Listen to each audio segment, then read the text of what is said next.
Question is, of all the teams that are in the playoffs, yes, sir, which team has the best triplets? Remember we used to call them the triplets, like in Pittsburgh when they had those three guys, or in Dallas when they had those three guys. The quarterback, running back, receiver combination.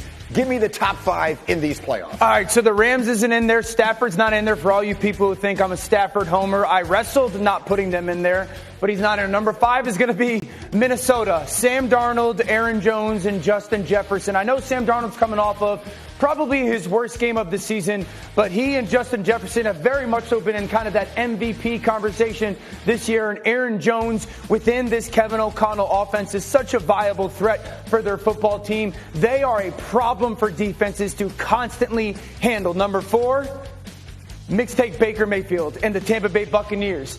Baker Mayfield, Mike Evans, and Bucky Irving, they are absolutely spectacular. 1, the ball downfield to Mike. 2, Bucky Irving is an up-and-coming superstar in our league, and Baker Mayfield threw for America. 41 touchdowns. Cleveland probably wants him back as their quarterback. But Mike Evans, the Hall of Famer, a massive part of this playoff conversation. Number 3, I'm going to go to the Philadelphia Eagles. I know Jalen Hurts is coming off of the long period of time of having not played, but him, A.J. Brown, and Saquon Barkley, who's the best back in football right now, if Jalen was coming off of playing the full season and not having to break, they might have been a little bit earlier. But I say this, no one can cover A.J. one-on-one, and I think trying to stop Saquon Barkley, good luck. Number 2, the Baltimore Ravens. An MVP candidate in Lamar Jackson, an MVP candidate in Derrick Henry, and then their first time ever drafting a receiver in Zay Flowers and him making the Pro Bowl. Derrick Henry, the guy that as you give him the ball throughout the game, dominates the football game. Lamar's as good as anybody in the league right now, and Zay Flowers winning those one-on-one coverages, problems. But number 1 is no question about it, the Detroit Lions. Jared Goff, the cast-off. Amon-Ra St. Brown, the 4th or 5th round pick, and Jahmyr Gibbs, who was their number 2 back this season. That's the best trio left in these playoffs. Jared Goff operates the system so efficiently under Ben Johnson. Amon-Ra St. Brown, at one point they had 30 straight completions. As good when it comes to money on the line receiver we have in the league. And Jahmyr Gibbs, now that he's the guy, America's realizing how special of a talent that he is. I love the list. Bring the guys in here. It is remarkable how much talent there is at the top, because when you consider that Jalen Hurts, who was an MVP candidate a couple of years ago, Saquon Barkley, who is an MVP candidate, and A.J. Brown, who may be the toughest cover in the entire NFL, is 3rd on the list. But I can't argue with it. I think it's an absolutely outstanding list. Any thoughts real quick on it? Did you text Stafford and say, man, I'm not going to put you on the list, but you know you're number 1 in my heart? Yeah, I mean, Puka Nacua, Kyron Williams. I got maybe beat around the bush a little bit. I didn't put Jaden Daniels and Terry McLaurin. They were going to be constant. Those were the 2 teams I wrestled not having in there. The problem is with the Commanders, Jaden Daniels would have been both the quarterback and the running back. Yeah. He was actually their leading rusher this season. And so let's talk about him for a minute. Cindy, give me the full screen graphic C19, because this applies to 2 different players this weekend. We have 2 rookie quarterbacks making their first career playoff starts this weekend. We'll see Bo Nix on Sunday early, and we will see Jaden Daniels, the spectacular rookie, going back to 1950. Rookie quarterbacks are 8-14, making their first career playoff start. What do we expect from Jaden Daniels, who has had a rookie season unlike practically any we've ever seen? Well, I look at that first game where they matched up, and Jaden took off a ton in that game. And I get it, because Todd Bowles in that defense, they're sending at least 5 guys at you all the time. They like to mix their pressures and bring a lot of people. I expect in this matchup, that was his first ever NFL game. Sure. He has a lot more patience, the confidence in the wins and what he's been able to do this season. I expect him to throw the ball on the outside to Terry McLaurin a ton. He only had 4 targets in that first matchup for only 2 catches. Appreciate you, Himbo. Shefty, how about Jaden Daniels getting this first opportunity here? Well, listen, he has been one of the stories of the season. He has revitalized a franchise that was an afterthought and made them relevant again, and they will be relevant for years to come. I think of Ben Johnson not following through on an interview with the Commanders. Can you imagine if Ben Johnson had taken that job and been with this quarterback in Washington? And I think the Washington Commanders now against Tampa, Tough matchup, winnable game for Washington, and the story of Jaden Daniels would only gain steam if somehow he can find a way to upset the Buccaneers on Sunday. This is the game that I think could become a shootout. This is a game that I think both teams can get into the 30s because Tampa's offense, we just talked about it, absolutely spectacular. I agree with J-Mac. I think that when it comes to Terry McLaurin, I would find the perimeter players of the Tampa Bay Buccaneers and throw the ball a ton on the outside because it's really one of two things. They're going to give you a ton of space, and so the completions are easy. You just get the ball out. Or they're going to challenge, and I don't think, in my opinion, that they have the people to run with Terry McLaurin. So I expect, kind of in the pass game outside, Washington to kind of get whatever, whenever they want. It's a fascinating game. Obviously, every weekend, or every game this weekend has so many different storylines. We will stay on all of those. But I told you, we have playoff games each of the next 5 days beginning tonight. College football semifinals beginning today. A huge Orange Bowl matchup between Penn State and Notre Dame. Two of the most historic programs in the history of the sport. This is the 20th all-time meeting between the schools, just the second in a bowl game. And they have split the previous 19 meetings 9-9-1. Penn State has won 2 national titles in the AP poll era, but none since 1986. Look what the film looked like back then.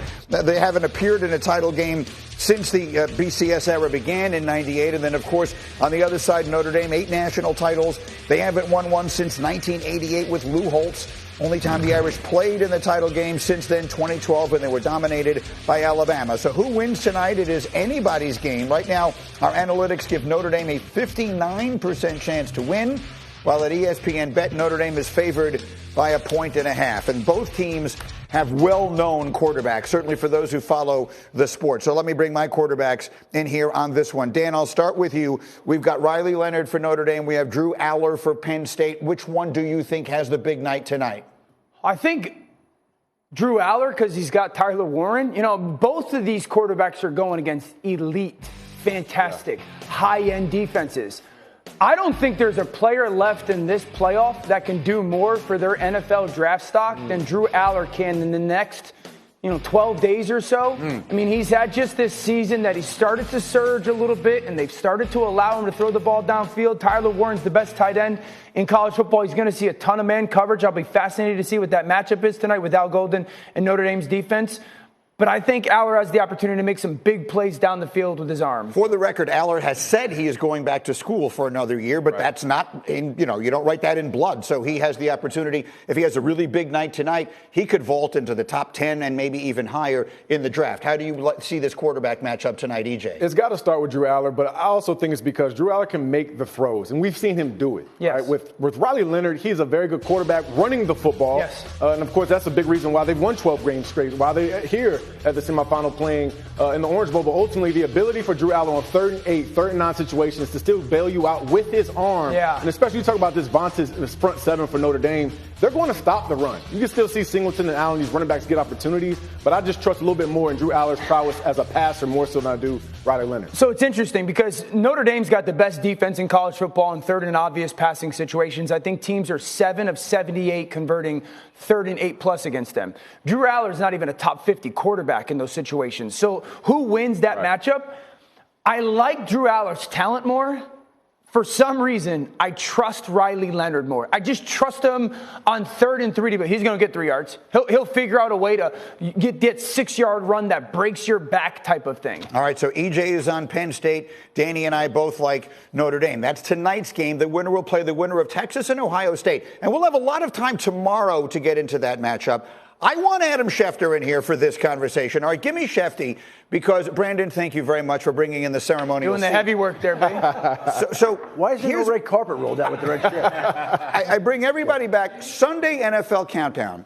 When, Shefty, you were running through all of the coaches on the hot seat in the NFL, this guy's in, this guy's out, that got so much attention that got buried underneath it was something you said to me almost as a throwaway about Steve Sarkisian. All the talk in this Ohio State-Texas game has been about Ryan Day, his future, will he get fired, all that stuff. What did you tell me about Sark? Well, I think there are a couple of teams that have some interest in speaking with Sark after the season. And so if Texas were to lose this week, then that would free him up to go do that if that's what he wanted to do. You're talking about, and to be clear, NFL teams. NFL teams. And if they win and go on and then somehow find a way to win the national championship, then I would think there might be even more teams that would be interested in talking. It just looms out there as a possibility that I think there are some NFL teams that do have some level of interest, and we'll see what that translates into during this interview process with 6 NFL teams currently having head coach openings. I want to hear your.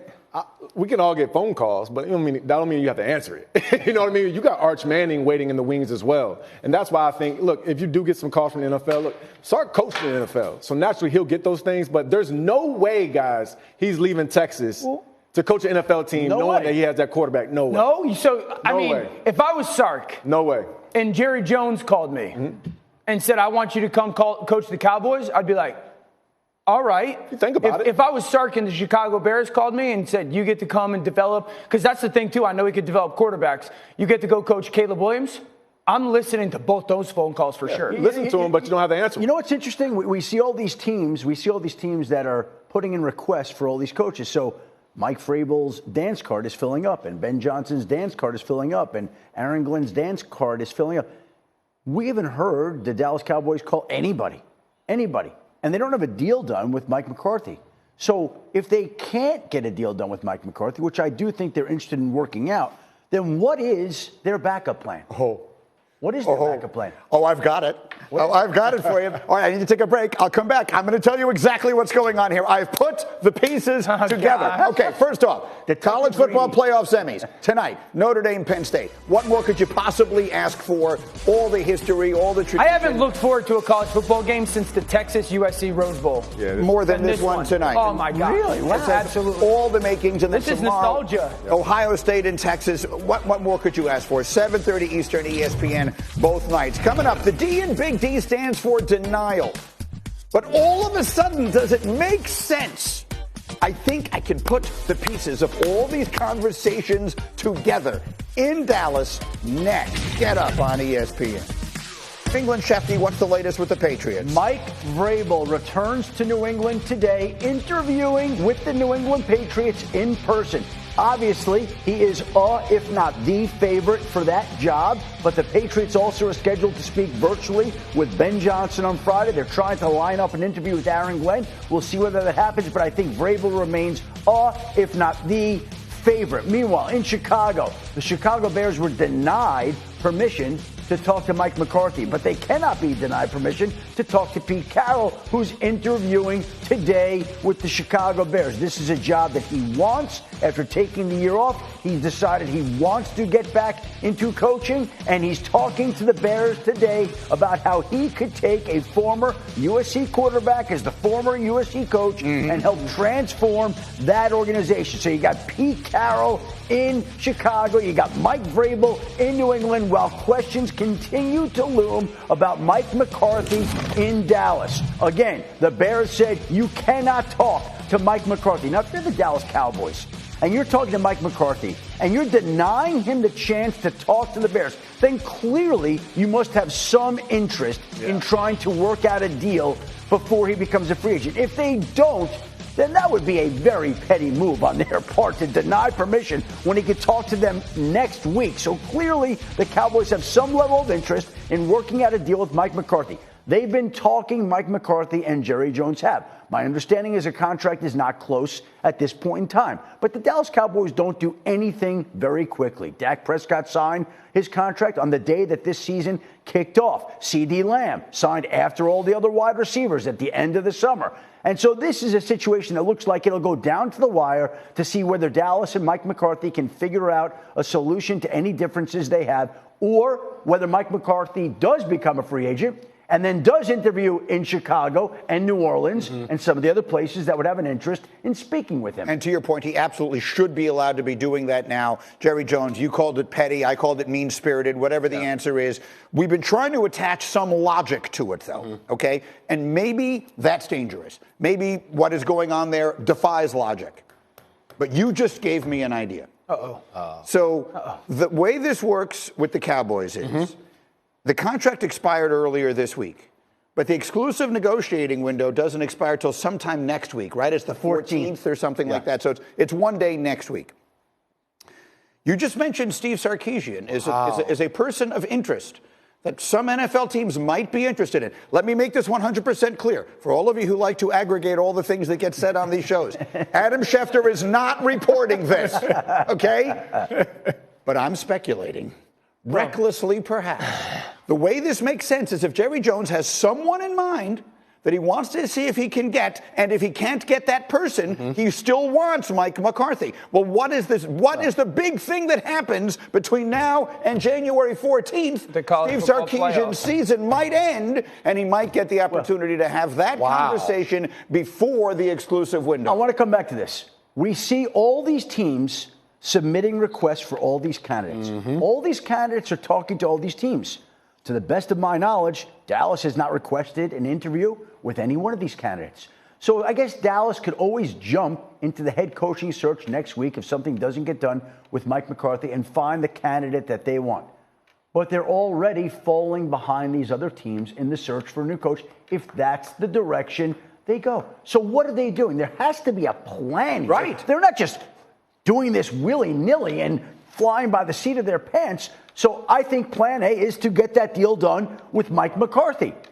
But if they can't, what is the plan? And I think Jerry Jones knows what that plan is. He knows what plan B is in this particular case. And plan B might even be plan A, but he can't get to plan B until he flushes out the McCarthy situation. So I feel like you're kind of saying the same thing I am here, which is a delightful. But you used the name and I didn't. Exactly right. So again, to be clear, Adam Schefter did not use names. I just did. But the bottom line of it is this. Okay, so let me just ask one more question, and then I'll let you guys have at it.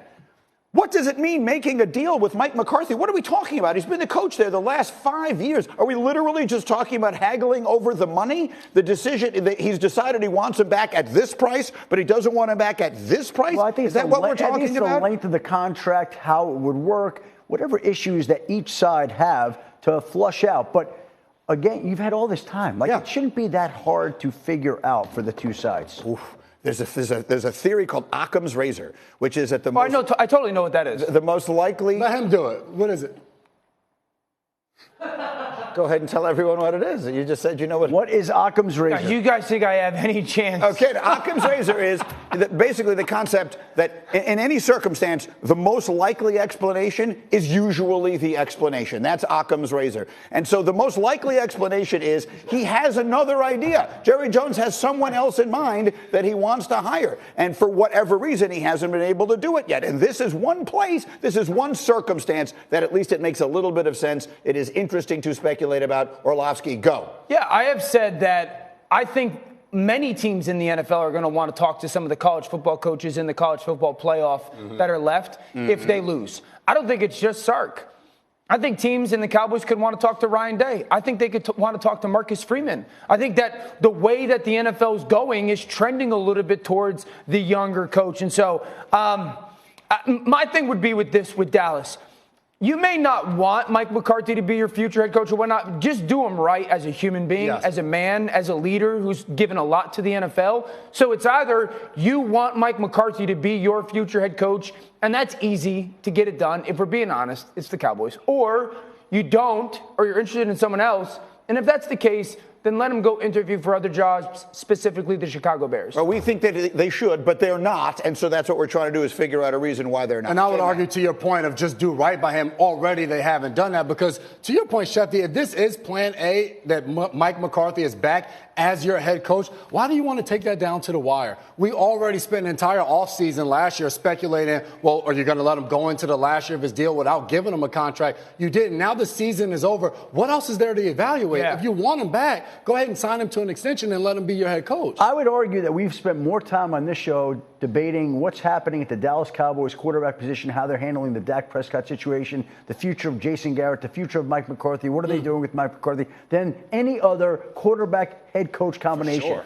And I would say that Jerry Jones probably likes it that way. Probably likes it that way. So the longer this goes on, the more we're going to keep talking about Mike McCarthy and trying to figure out what exactly is happening in Dallas and who's going to be the head coach. And I don't think Jerry minds that one bit. No, that's why I keep using the word performative. Everything they do is performative. It's like a big performance, and that's all well and good until it cuts the legs out from underneath your coach because everybody knows, well, he wasn't all that excited about bringing him back. He could have done this at literally at any point, and I waited until the final possible second. Danny, final word.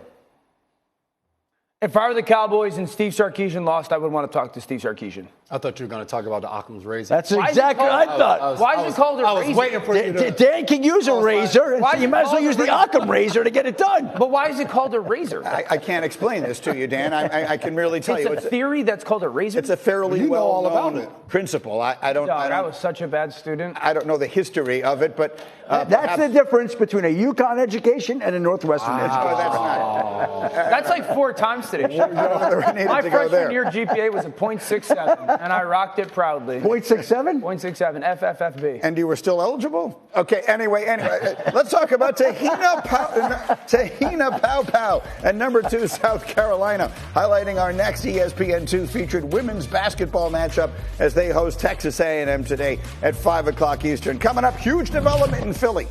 The first step toward a Super Bowl run has been taken. We will tell you why this was such a big deal. It's a jam-packed football Thursday. It's Get Up on ESPN.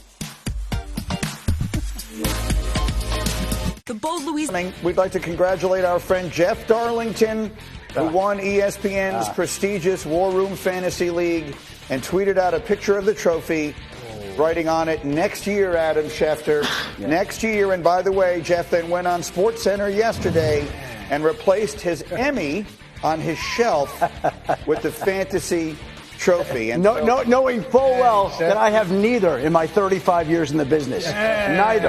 That's his shot at me. That's his shot at me. But Greeny, you know what? You have a planet Earth for me. I have one for you as well, Greeny. The switch up. Yeah. Okay. Yeah, well, hold on. I'm told I have to take a second. It took me a lot of time to get this ready and prepare. Wow. I have my own, we have on planet Earth for you. Okay. And it involves your dream job and what it would be. The New York Jets. There was Mike Greenberg on the cover of Newsday the other day, the Buccaneers assistant GM. He's interviewing tomorrow for the Jets GM job. And everybody's talking about Mike Greenberg as the Jets GM. So we thought it would be great if we could get you even further involved in this job and put you on the cover of Newsday and have you, Mike Greenberg, get the GM job of the Jets. So call him home, the Get Up host, as a New York City native, having the tools to run the New York Jets. Whether it's Tampa's Mike Greenberg or Get Up's Mike Greenberg, it works. There's some kind of Mike Greenberg that should be running the Jets. I'm telling you right now, I could do this. I just the mere fact that the Mike Greenberg from Tampa is getting this interview is in and of itself probably the best moment of my life. It's right up there. And by the way, one other thing. Is he going to get the job? Is he going to get the job?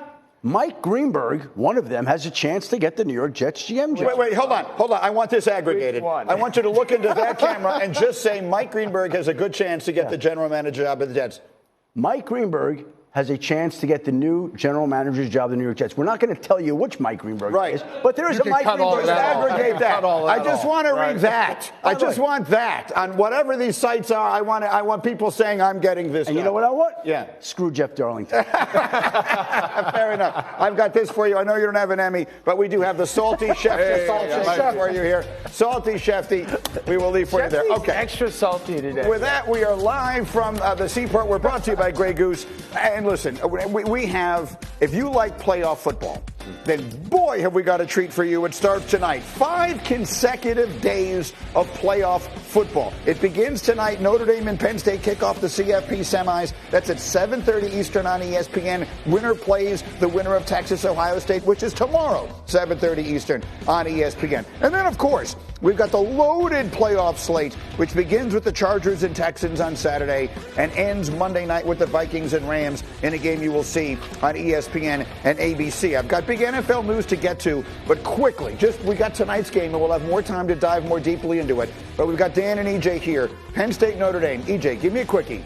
If Penn State wins tonight's game, if what? If Riley Leonard rushes less than 30 yards. The one loss that Notre Dame had this year is to Northern Illinois. Riley Leonard had 11 carries for 16 yards. Every other game he's had 30 or more. So if he rushes for less than 30, Penn State wins. No, Dan, how about Notre Dame? How do they win this game tonight? They got to tackle incredibly well. Penn State has 2 backs that are absolutely sensational, Katron Allen and Nick Singleton in the playoff. They have 310 yards after contact. They are 2 big-time backs. Notre Dame on defense is going to have to hit and tackle incredibly well. All right, we will have so much more on that game as we continue. But to the NFL we go. Again, Shefty is here.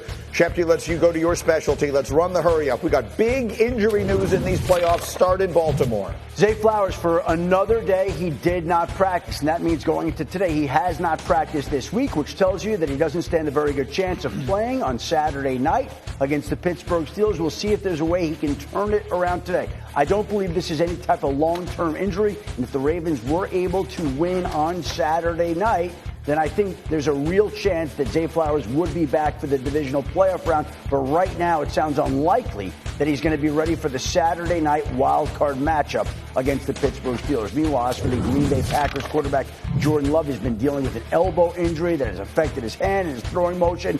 He obviously was taken out of the regular season finale against the Chicago Bears, was limited in practice yesterday. He is expected to be out there on Sunday against the Philadelphia Eagles in a huge wild card matchup. The question is, will that be of any issue to him with his hand and his elbow, and will it impact the throws that he makes? But Jordan Love is expected to start despite those issues in his elbow and his hand. And as for the Philadelphia Eagles and their quarterback, Jalen Hurts remains in concussion protocol, but he was on the practice field yesterday. He was throwing the football. And right now, it would be a major upset if he were not out there on Sunday against the Green Bay Packers. He still needs to clear protocol, but the expectation is he will. And barring some sort of setback, Hurts will be back behind center against Jordan Love and the Green Bay Packers on Sunday, with both quarterbacks having some questions, but both quarterbacks expected to play. I just was looking at the weather in Philadelphia, which I hadn't done all week, just to see. I would assume like really bad cold might be worse for Jordan Love. It does not look like it's going to be really cold. 40 degrees, mostly sunny, not a lot of wind. Let's talk about Hurts.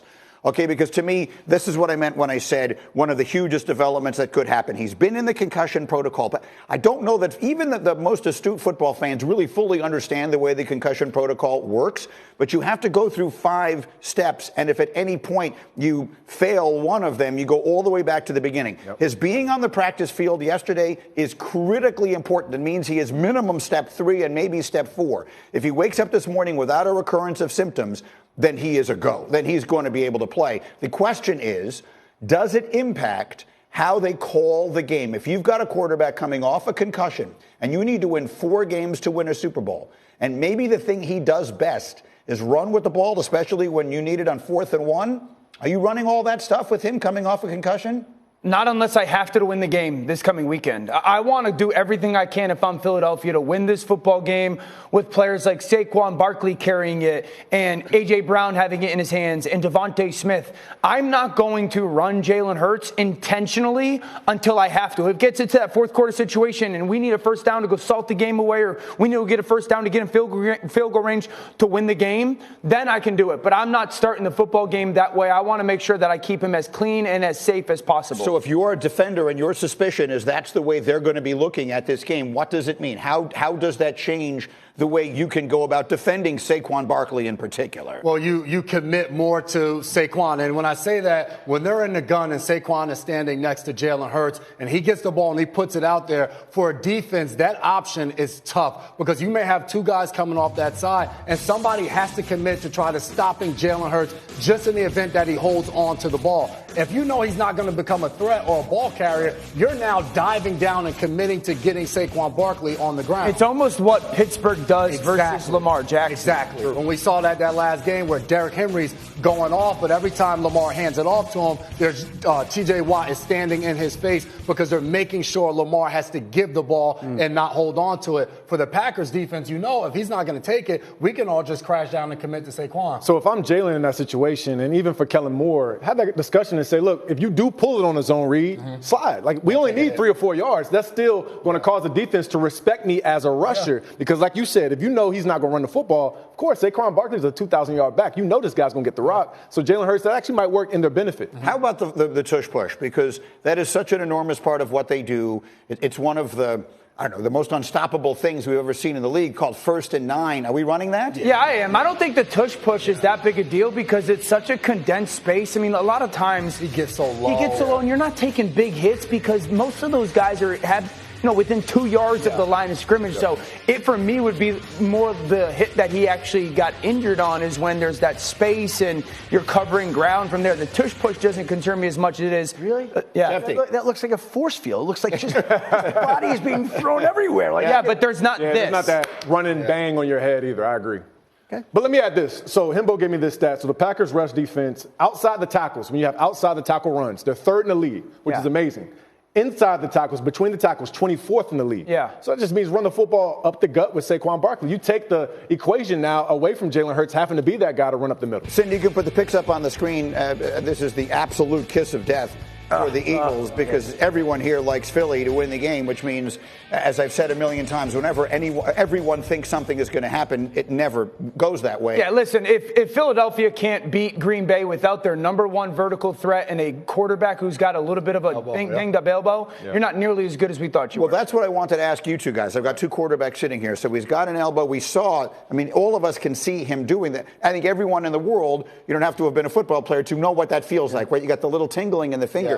How much of a factor he's going to play? Schefter said he's going to expect him to play. I'm just thinking, as I see all those picks, and I see everybody on the Eagles, and look, the Eagles should win. They're at home. They're a 4.5-point favorite. They're a 4.5-point favorite. They've been a really good football team.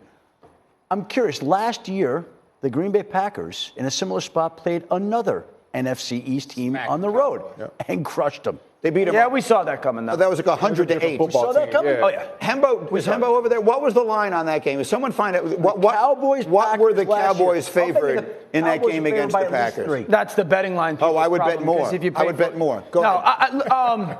I get the point. I don't think it affects him that much. I do expect him to have a glove on if it does impact him. I've watched Matthew Stafford go through that. If I was Green Bay offensively, I would come out ultra aggressive. Yep. I would challenge Philadelphia's secondary. I would try to take a lead and jump on that football team that has had some slow starts this year. They're minus 35 in the first quarter, and I would force Saquon Barkley out of that football game if I was Green Bay. I think Jordan Love will be okay. I think it'll be okay to start the game, but you can imagine you're bracing yourself. You get sacked a couple of times. A couple of these defensive linemen start banging you a little bit. That's when that elbow can start barking, and then maybe have some issues later in the game with the hand. There you see it. Green Bay was a 7.5-point dog in that game against Dallas. So, that was... Hold on, but Dan said everybody saw it coming. Well, if you paid attention to it, you did. So this is a different game. We like this Eagle team much more than we liked that Cowboys. Significantly better on defense. They have. I think Jalen Carter has the chance to have a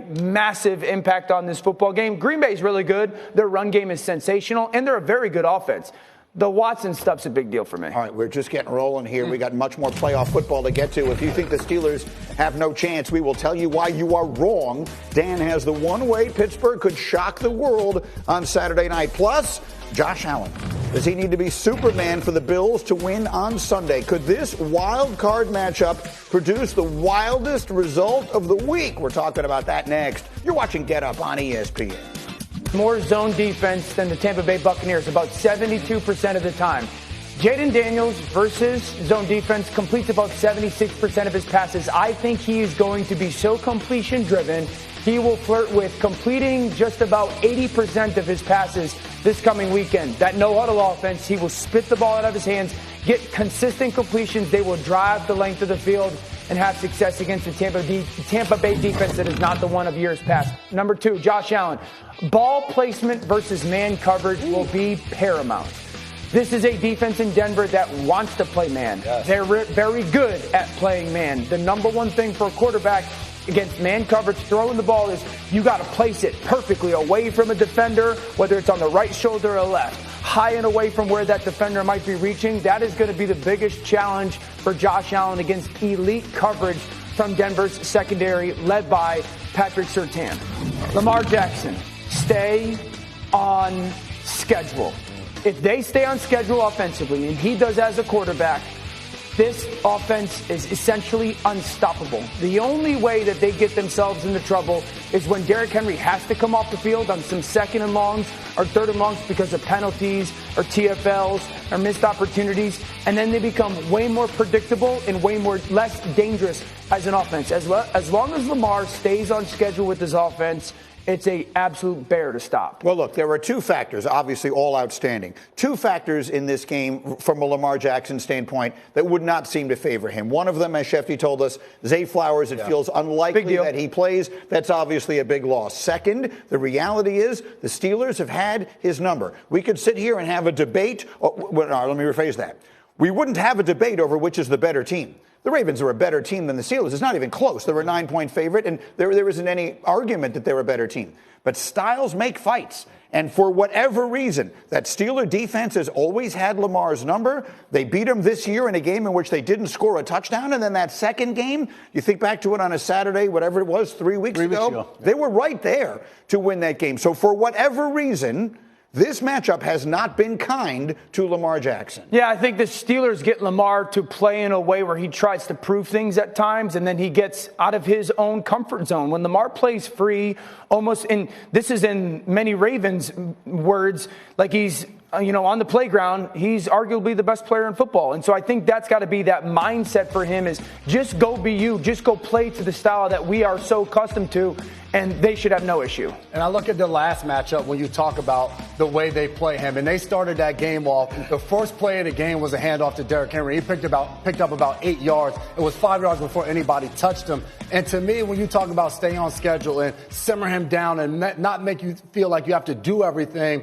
they really did go to Henry and trust him. So if he gets 20-plus carries in this game and he's able to be effective, I think that settles everything down. Lamar only had 15 completions in that last game, but threw for 3 touchdowns. So not asking him to do so much. And then how the Pittsburgh Steelers decide to defend him? We talked about it the last time. They made sure Lamar handed the ball off to Derrick Henry, and he had the big game. So let's go to the other side of this, though, because while the Steeler defense has not been as good the last few weeks as we're accustomed to, I don't think that's the side of the ball we're worried about. No.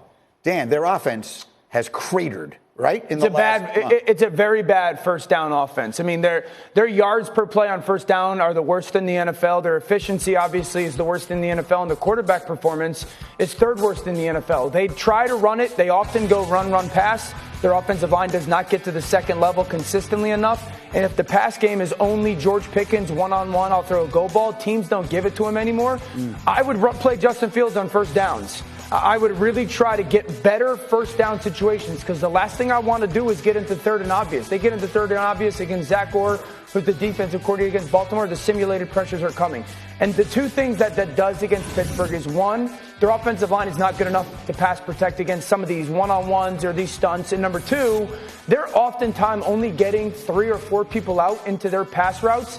Baltimore's going to have 7 guys in coverage. I mean, J-Mac, that's massive advantage to a defense, right? 7 versus 4. So I don't want to stress Russell Wilson and my pass protection and my back in this way where they can consistently drop out but force my guys to be on one-on-one pass protection because I won't have the ability to get the ball off. And if I do, we're not down the field far enough. So, Dio, I like the creativity by having Justin Fields play first down. But if that's the case, then just play Justin Fields the entire football game. Because if you feel like they can't get a good start on first down, well, usually that's because of the quarterback, which has been Russell Wilson for the last couple of weeks.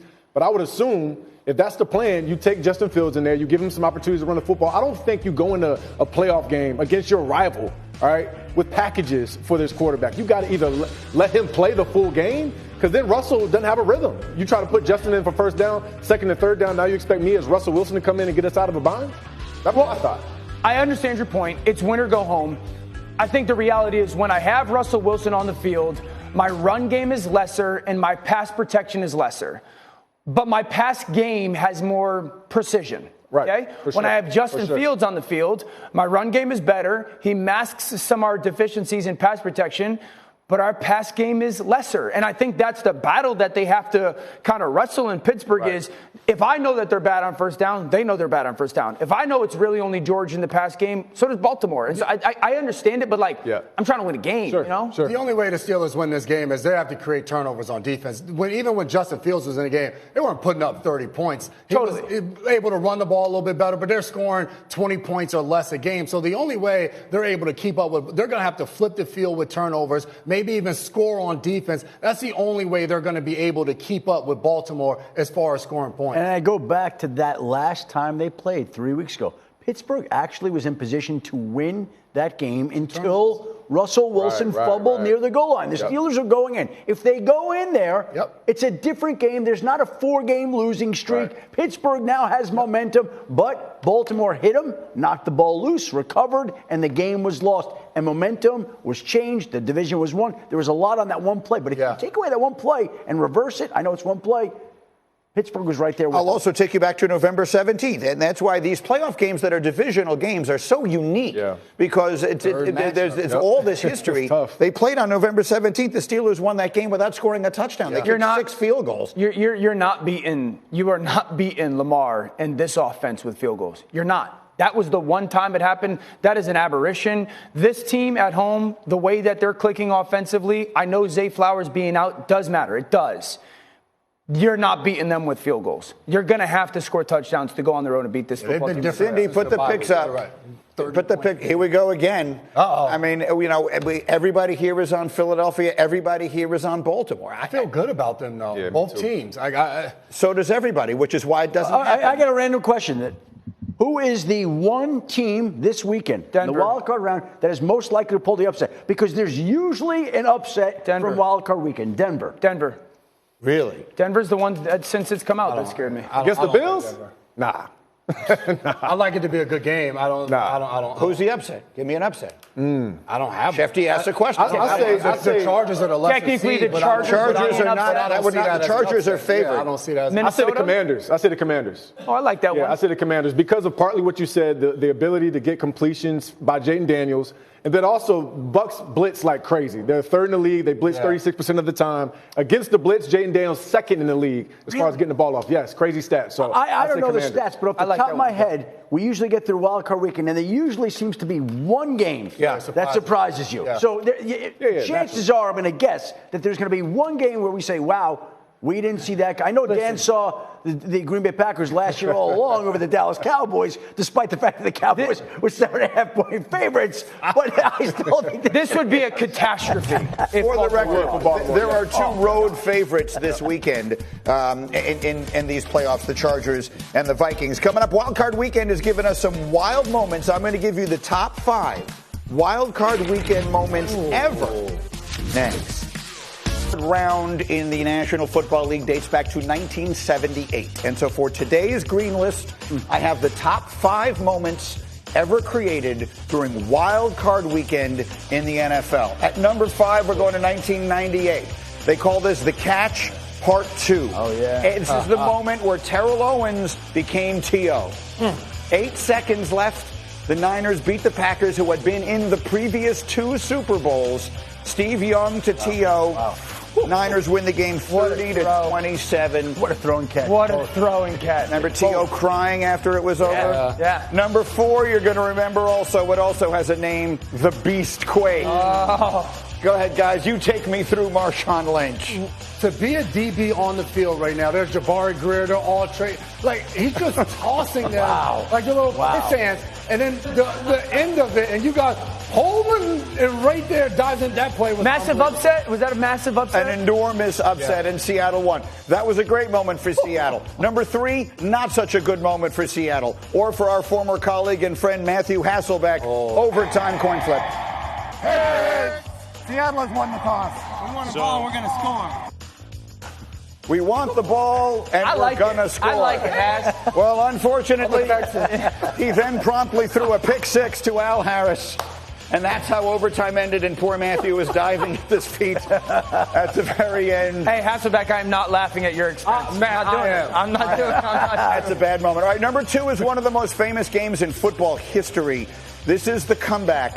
This is the Frank Reich game. January 3rd, 1993, the then Houston Oilers were leading Buffalo 35-3. That's one of those games that you remember where you were when you watched it. I don't know if J. Mac and Dan were born yet, but I was in my apartment in Denver, and I could not believe what I was watching. Frank Reich in for an injured Jim Kelly brought them back from 35-3 down, and they won the game. How could that not be number 1? Because number 1 also has a name. They call it the Music City Miracle. I was standing, my seat in the press box this day was right above where that lateral, that was a forward lateral, no matter what you tell me. Listen to the soundbite. End zone, touchdown Titans, there are no Flag on the field. It's a miracle. Tennessee has pulled a miracle. So you're going to tell me that play should not have counted? My press box seat was right on the yard line that it was. I mean, directly above it. It was a forward lateral. Wow. So there's the list of the greatest moments in wild card history. Shefty says number one shouldn't have counted. Nope. The comeback, the worst. the guarantee. I was telling you, I was the right there. Where's the salty shaker? Honestly, this makes me. That's not salty. That's factual, Shefty. You remember where you were with all these? Like, these were moments that you just kind of remember, like, You don't remember where you were in 92? I absolutely do. I remember. do. And You I remember that all this game. does is remind me, like, I love football, man. I love football. Oh, it's unbelievable. Wild Card Weekend has given us a lot of the greatest moments. There were some that we left out. Do you know what's one that I really considered putting in? Is our colleague and friend Tim Tebow had one of the clearly the best game of his career DT against the Steelers. Yeah. By far the best game of his pro career, and this was the touchdown pass that winds up winning it. And Taylor, that was the late great Demaryius Thomas takes it to the house. That was the end of that season in which, Tebow mania sort of spread like crazy. And I had a very hard time leaving that one out because it was so sort of legendary and epic. But if it comes down to that or the Terrell Owens play, people need to remember on that T.O. catch, and everyone could picture him crying, the Packers had been in the Super Bowl each of the previous 2 years. They had won it 2 years before. They had been upset by Denver the year directly before that. And then this play, look at the pass. I mean, I think it's one of the most remarkable passes. I mean, he stumbles. Steve Young stumbles from underneath the center, and the throw. There are 5 or 6 Packers around there, and he put it in the right spot. There's no bobble on the catch. Like, to go into that traffic and hold on to that ball. Do any of those teams go on to win the Super Bowl? Did Seattle that year? No, not even close. No, Titans Buffalo lost to the obviously Rams. didn't. Super Bowl. No, none of these teams wound up winning the Super Bowl in the years that these things wound up happening. But those are the magical moments. Let's see what we get from this weekend's wild card round. Obviously, it starts on Saturday with 2 games, 3 games on Sunday, and then Monday night we will have wild card coverage of the Vikings and Rams beginning at 8 Eastern on ABC, ESPN, and ESPN Deportes. Peyton and Eli will be on ESPN2 and ESPN Plus, and obviously we are so looking forward to bringing you that game. But there are major questions that surround it, and of all things, the football is by far the least important of it. By now, you're obviously well aware of the wildfires in and around Los Angeles, which this week have taken a terrifying turn, a new blaze springing up in the Hollywood Hills north and west of downtown. The impact it's having on the sports world is a piece of this story. The LA Kings and Pepperdine both postponed games last night. In the NBA, the Lakers are scheduled to host the Hornets tonight, and for coverage of that, we bring in our Malika Andrews, who, of course, is the host of NBA Today and NBA Countdown and lives in Los Angeles. And we were texting yesterday. First and foremost, I know that you and yours are safe, and that's the most important thing. What can you tell us about the Hornets and Lakers tonight and the other impacts this is having on NBA scheduling? Yeah, Greeny, there are discussions of postponing this game between the Los Angeles Lakers and Charlotte Hornets. Now, if you'd asked me that question last night around dinner time, I would have said that this is trending towards this game being played. But then that fire that you just mentioned, the one in the Hollywood Hills, popped up a little bit later last night, and I started getting messages that maybe this could be a little bit more precarious here. Now, remember, the Charlotte Hornets, they did fly in on Wednesday night. They are in Los Angeles. The referees, they are also in Los Angeles here. But one of the factors that the NBA is continuing to weigh and keeping an eye on is overnight, the winds that have just been ripping through Los Angeles and really spreading these blazes officials were hopeful that they would die down a little bit and allow first responders and firefighters to contain some of these fires that have just been devastating the area. So this is something that the NBA continues to weigh. We expect an official decision here coming up in the next couple of hours. But regardless, Greeny, of whether or not this game is played, players are affected here. Coaches are affected here. Expect to hear stories of homes completely lost here. This is something that has hit incredibly close to home. I'm so grateful to be speaking with you from the safety of my home. We are okay. But so very many of my neighbors, Greeny, are not. And this is something that is going to continue to evolve here over the next couple of hours. Absolutely. I think all of us have checked in on our friends in that area, and we are also glad that you are well and safe there. Malika, stay close by. We'll come back to you if there are any further developments. And, of course, I started this conversation, Shefty, by talking about the game on Monday night between the Rams and the Minnesota Vikings, which is scheduled to be played at SoFi in Los Angeles. And I know the National Football League has been monitoring this very closely. What can you tell us? Well, it is so sad to see what is going on. You can only hope that firefighters can get control of these fires and that it goes out sooner rather than later. Obviously, the league is monitoring these events in relation to the football game that is scheduled to be played there on Monday night between the Vikings and the Rams. And, of course, the league has to and will take contingency plans in the event that this game could not be played there due to these wildfires. And so the league essentially has appointed Phoenix, Arizona, Glendale, State Farm Stadium as the host of Monday night's game in the event that this game in Los Angeles cannot be played there on Monday night. Look, hopefully this gets under control. Hopefully the damage is kept to a minimum. But right now, the league is making contingency plans in the event that this game could not be played in L.A. on Monday night. I assume I'm not telling anyone anything they don't know. The pictures have been horrifying. They've been devastating. The property damage and all the rest of that, and there has been loss of life. So it is very frightening. Quickly, do you have any sense of any, like how quickly would they have to know that? But in order to play a football game, a lot of things have to happen. By when do we expect the league would have to make this decision? Wait until some point this weekend.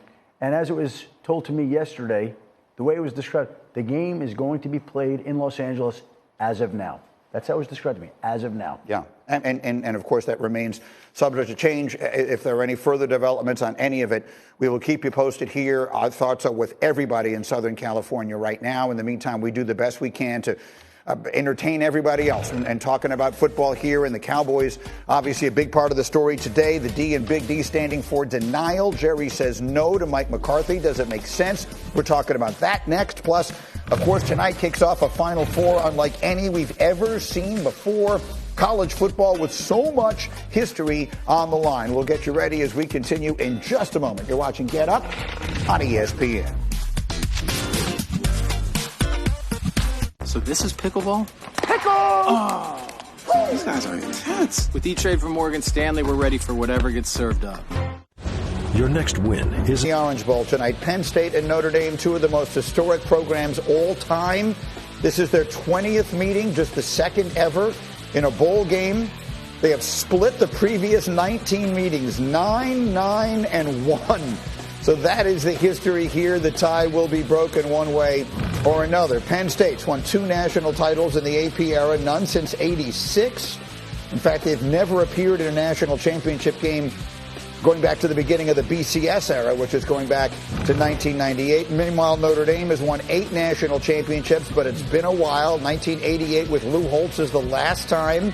They've played for the title once since then, 2012. They lost big to Nick Saban in Alabama. So who wins tonight? It is anybody's game. Our analytics giving Notre Dame a 59% chance to win, while at ESPN Bet Notre Dame is favored by only 1.5. So let's dive right into this with our college guys here. EJ Manuel, you cover the sport for us all year long. What is the key factor tonight? Let's talk about the quarterbacks in particular. Yep. You got Drew Aller on one side, you got Riley Leonard on the other side. What is the key here with these two quarterbacks? So the biggest key for Drew Aller is to get off to a fast start, because you have a guy like Tyler Warren at tight end. I'd say give him 10 targets. Yeah, I love for sure in the entirety of the game, but early. Get him into the game early, because that's what they did against Boise State. And then you put more pressure on Notre Dame. You go back to Notre Dame's game against Georgia, they really had a lead. Now, it wasn't a lot of scoring in that game, but as far as the momentum and Riley Leonard's ability to take off and run, and I also say the gap integrity, and what I mean by gap integrity, if we can get the tape going, is you got A, B, C, and D gap. Right here, the outside end, Danny J. Sutton, he's supposed to go in the D gap. He ends up going inside. Now, if you do this against Riley Leonard, he's going to burn you, because he can make these kind of plays like Maddox Madsen can of Boise State. Gets outside the pocket, takes off a run, you get 8 yards, that's good. Same thing right here. You got two guys in the same gap. That's a no-no. And again, especially against a running back like Ashton Gentil, they're going to do a lot of quarterback counter, a lot of quarterback power. You must be gap integral. Now, again, right here, this defensive end, he should have the D gap. He goes inside. He takes the C gap. He takes the cheese right there. And now you give Riley Leonard Leonard another opportunity to get out of bounds, get outside the pocket right there to run for a first down. So that's going to be the biggest key for this front seven. If they can do that and hold Riley Leonard less than 30 yards rushing, they got a good chance. I love that tape. It's fantastic, and it's a great illustration of kind of how Notre Dame stresses you. I think for Drew Aller, it's three things. Number one, you're going to see strapped-up man coverage. Notre Dame plays it and plays it well. Ryan Clark's son is one of them. Jordan Clark, fantastic. So similar to what we talked about with like Josh Allen against the Broncos, the ball placement's got to be really good.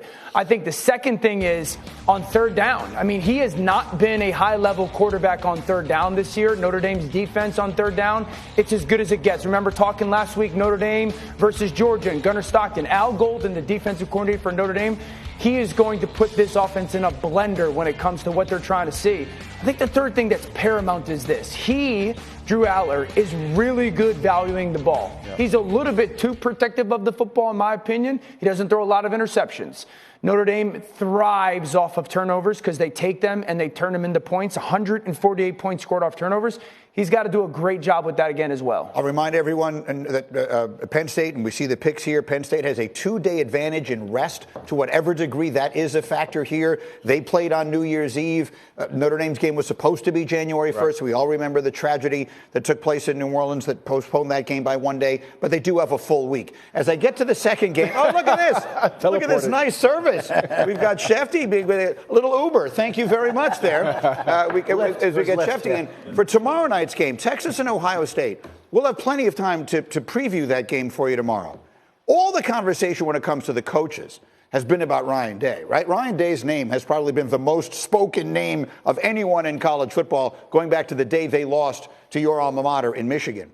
But it's the other coach in this game that you sparked my interest in. On Sunday NFL Countdown here on ESPN, you made a fascinating little, almost as a throwaway remark. Well, before I get to that, I do want to say that Ohio State owes a debt of gratitude to Michigan for uniting. They lit the fire. Absolutely. So Michigan deserves credit for Ohio State's run right here. Now, as for Steve Sarkisian, there are NFL teams that I do believe have some interest in speaking with him if he is interested.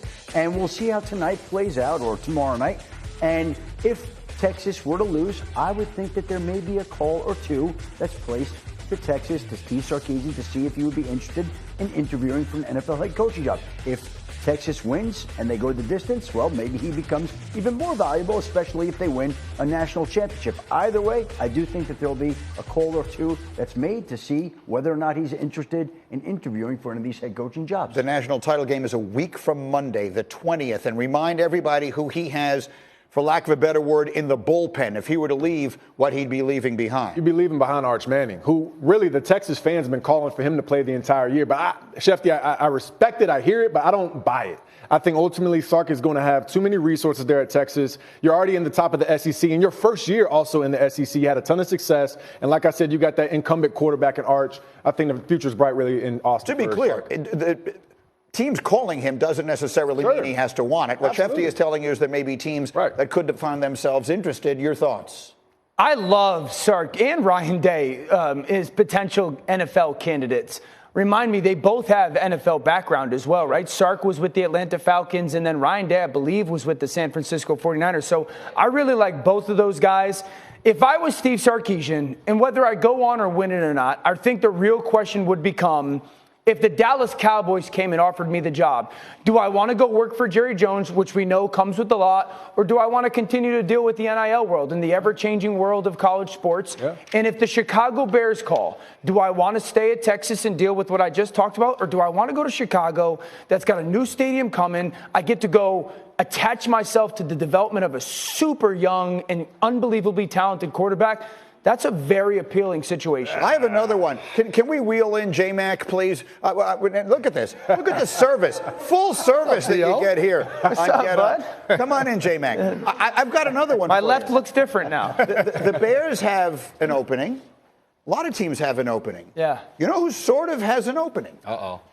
Is Jerry Jones in Dallas. Yeah. And Jerry Jones, in the big story yesterday, I said the D in Big D stands for denial. He denied the Bears the right to interview, to talk to Mike McCarthy, and he has the right to do that, Jerry Jones does, because while the contract has expired, there's an exclusive negotiating window that runs through next week.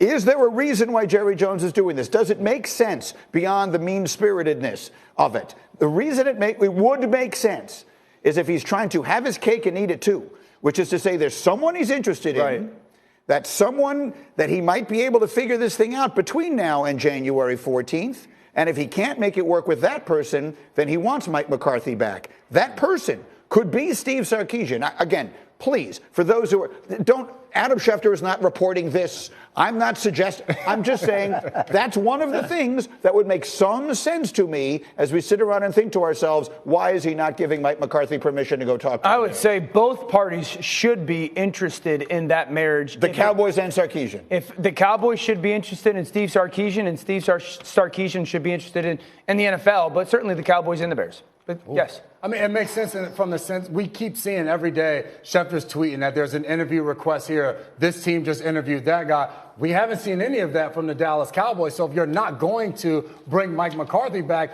you're already behind the eight ball when it comes to talking to candidates. Well, are you telling me that Jerry Jones has given no thought to what he might do if it doesn't he and Mike McCarthy don't work out a deal? Definitely. There's no chance. Do you think he's just sat idly by and says, I'm going to bide my time and wait till this reaches its conclusion before I start thinking about or reaching out to or talking to other coaching candidates? But doesn't that signify then he has to have some comfort level that we're Mike? Yes. Right? Well, no. I think it signifies that he's got comfort in the situation, whether it's with Mike or whoever else he's considering for that coaching job. Absolutely. He's not just going to fly by the seat of his pants and hope that this works out. Are the Cowboys allowed to interview anybody right now? I guess you could. He's not under contract. They could go talk. It would obviously be very rude. It's like, you're married, right? Could you go take out another woman? You could. They've got to figure out the situation with McCarthy before they do anything else. What happens is that the contract on a marriage doesn't expire, but leave in place an exclusive negotiating window. I'm getting a dirty look now. I'm getting a dirty look over there from your wife. Hold on, Shefty, chill.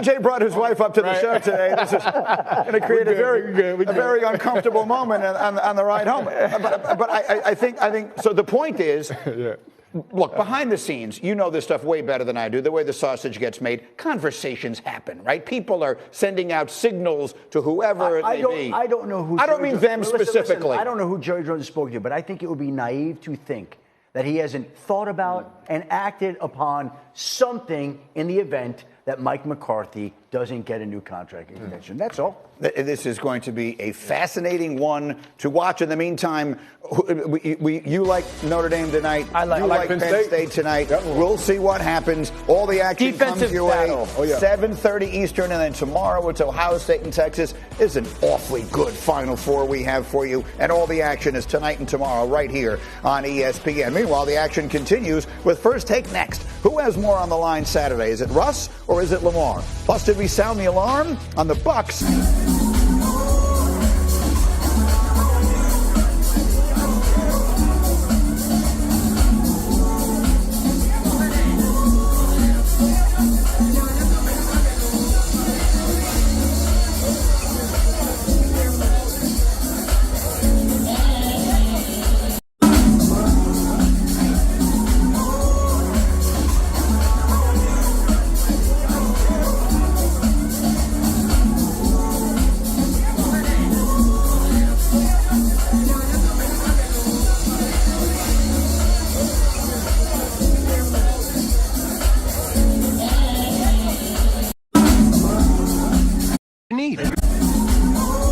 Pill.